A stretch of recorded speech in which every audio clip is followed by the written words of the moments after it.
Hello and a very warm autumnal welcome back to the channel of nonsense, and today I want to talk about things that don't really have a direct competitor, things like Shaquille O'Neal and cheddar cheese and my YouTube channel and the new BMW 2 Series Coupe, because two-door cars with a boot and back seats are few and far between these days. There's this and the Ford Mustang really, so yeah, this is exciting. This is going to become the new M2 at some point, so I'm going to take you for a walk around, take it for a drive and try and do a review before the sun falls out of the sky and descends into Munich Airport along with me. So let's get going.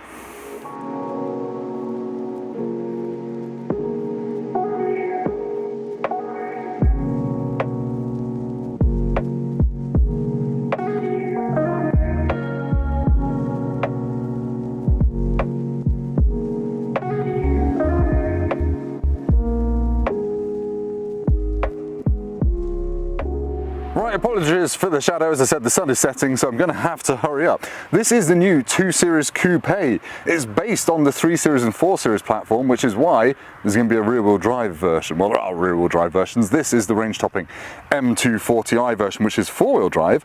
This is a £46,000 car. The entry-level 220i is 35 grand. That has a 184 horsepower petrol engine.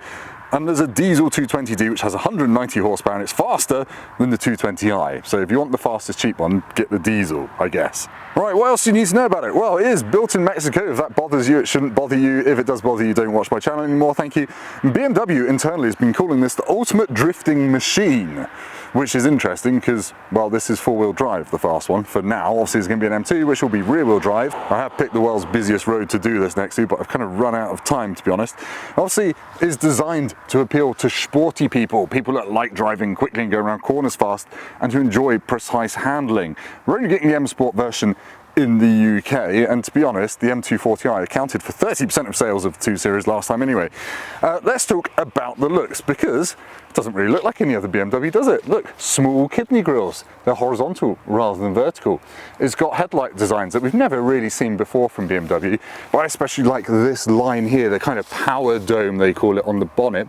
You can just imagine them punching this in and making it into a hole for the M2, can't you? This car does look like it's been designed just to be turned into the next M2, which of course it has. It's quite a cool thing, isn't it? It looks different. I like the purple paint. It's a bit fancy. Now, I just love the proportions of this. It's kind of small, boxy, square and punchy, a bit like a hamster with a Stella Artois addiction, and it's got a 52mm wider track than the previous 2 Series. It's wider at the back as well, so it should have more grip. It's on these specially developed Michelin Pilot Sport 4S tyres, whopping great brakes. It's all just quite a tasty looking package. It's got this black rocker panel, they call it, along the sill there. It's got a 50-50 weight distribution, as you'd hope from a sports car, and yeah, I just really like the way it looks. It's a bit different at the back. I'll tell you once this car's gone past. Now you get adaptive dampers as an option. I think they're standard on the M240. There you go, you can kind of see the boxiness from the rear end, and you've got these almost spats glued on to cover the wider rear track. It's all quite a lovely thing. You've got this lip spoiler which goes all the way across the back and ties the back end into what is quite a nice punchy aggressive looking thing. And you've got real exhaust tips on either side, well, shrouds covering real exhaust tips. You have a boot. It's a manually opening one because this is not an expensive car. That is too dark, hang on. That is a 430 litre boot, and that is your lot because the rear seats don't fold down. I'm not going to show the rear seats because I'm not going to fit in there and I don't have time. They're going to be a bit cramped. What I didn't say is it's got an electronically controlled limited slip diff under there, and it's got a rear biased 4-wheel drive system. Let's look at the engine. Peel open the glistening purple hood, and you've got a 3-litre 6-cylinder petrol engine with 374 horsepower, 500 newton meters of torque, and it will get this car from 0 to 60 in 4.3 seconds through an 8-speed automatic gearbox. So it's a big engine in quite a small car. This is the same engine out of the M440i and the M340i, so it is a delicious, smooth, creamy thing with loads of go, but enough refinement and quietness when you actually just want to cruise about.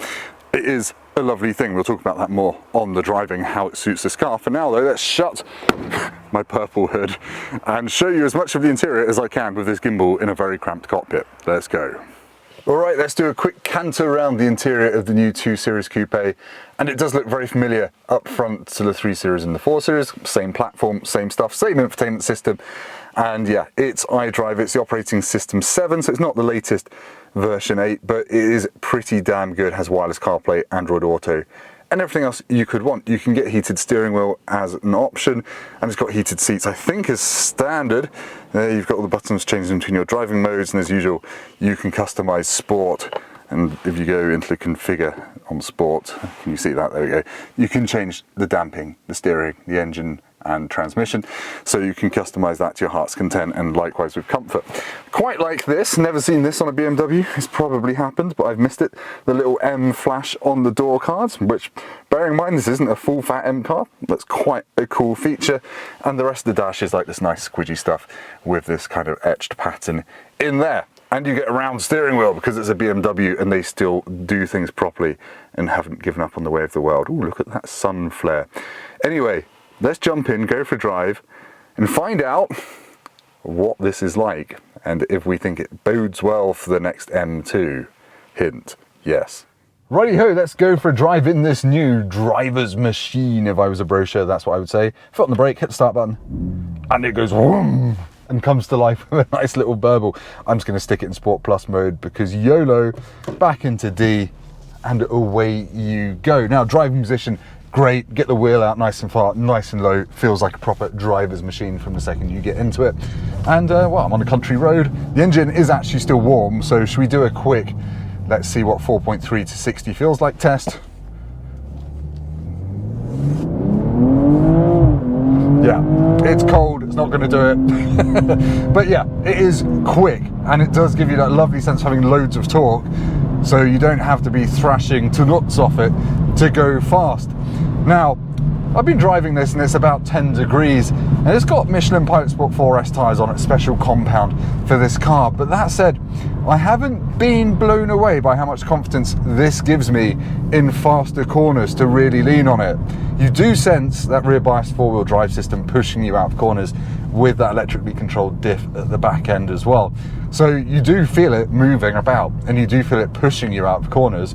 I just wish I had a bit more confidence on corner entry. I realise I'm saying words that are utter nonsense, but you know, when you buy one of these cars, you buy it because you want to drive it quickly, so I guess maybe it is relevant after all. So yeah, I wish I had a bit more front end feel, a bit more front end confidence, and I think that may be just a me thing because I'm a bit tired. It's been a long day and I've driven several cars, but yeah, the M2 does have room to improve. This isn't flawless in the dynamic aspects of it.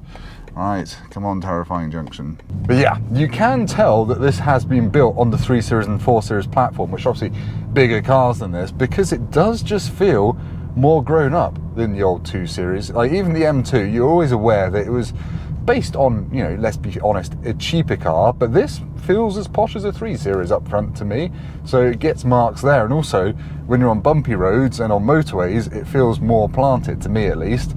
So yeah, it scores marks there. Right, I'm in town, so I'm going to cut this bit out because it's a bit dull. Oh, visibility, yeah, big mirrors, they're good. And you can see out the back really nicely, it's got BMW's flippy uppy downy rear headrests. So if you're not using the rear seats, you can fold the headrests down so they're a lot smaller, so you can see more of what's behind you, which may or may not be tyre smoke. It won't be tyre smoke, it's four-wheel drive. But rear biased four-wheel drive. It's definitely nice to have a 2 Series that has a proper 6-cylinder snarl back. In Sport Plus, the gearbox proper punches you in the back, and it is exciting. You get blips on downshifts and you get little pops and bangs as well. Yeah, this is a very fun sports car. I would say, like I said earlier, I wish the steering had a little bit more to it and a little bit more sense of weight over the front end. But that's probably just me, and as I said, the temperatures. But yeah, the noise is good. The engine is hugely strong, and you don't need to downshift for overtakes or to go quickly. Yeah, it's not terrifyingly fast. That engine isn't a manic M production unit. It's just a regular, well, the 6-cylinder up, the 440i. As I said, oh, it's got really foggy suddenly. The brakes are good. I don't know how good they'd be on track, but on the road, yeah, they don't need to be any bigger or more drilled in or ventilated. Get on your side, Mr. BMW. and it's suddenly nighttime, it turns in really nicely and you can feel it start to rotate about the middle of the car, mid-corner when you lift off. It is, yeah, it's a dynamic thing. And when you put your foot down the middle of the corner, you can sense the four-wheel drive system sending power to the back to help you round the corner. It's entertaining. It doesn't need to be rear-wheel drive fully to be entertaining. The four-wheel drive system is more than enough to have fun. And you can press the traction control button once to put it in a kind of M dynamic mode, but it's not called that because it's not an M car. And that will let you kind of skid it sideways out of junctions slightly and have a bit more fun. So overall, I'm very impressed with the way this drives. As I said several times now, I kind of wish I had a bit more front end feel, but you know, we'll see what it's like back in Britain and when things warm up. Not in Britain. Yeah, love the noise, love the 6-cylinder engine in a small car, love the way it looks as well. But anyway, back to you, Tim, for a slightly sunnier, less foggy outro. So what do I think of the new 2 Series Coupe? I really like it. I think it's got that great sense of being punched on by a massive engine in a small car, which is always entertaining. I like the rear drive bias in the differential. You can actually have some fun in this. I wouldn't call it the ultimate drift machine because I'm no drift god and I've only been driving on the road, which is where you don't do drifting. So it'd be interesting to see what the M2 is like. I wish I had more confidence in the front end if I'm on the driving nerd side of things, because it just feels a little bit kind of light in the steering. I guess I didn't have the confidence to push on, but it is getting pretty cold out here, to be honest, and the tyres are cold, the road is cold either. So that's not definitive. I don't like the front end. I just think it could have a bit more feel. Anyway, it's waffle. It's vaguely practical. The back seats are okay, but they're going to be occasional seats or for kids.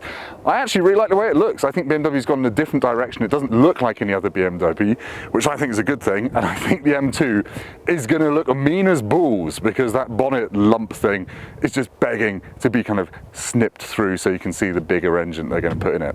Not the bigger one, the more powerful one. Anyway, it's been a long day. Hopefully that's been useful. Thank you so much for watching. If you've liked this, do hit like. If you haven't, then, well, give the German scenery behind me that's probably overexposed a like. Do subscribe and call me a sausage in the comments, and I'll see you next time when I won't be running out of daylight and having to rush back to Munich Airport really quickly, breaking all the speed limits. Sorry, Germans. Goodbye.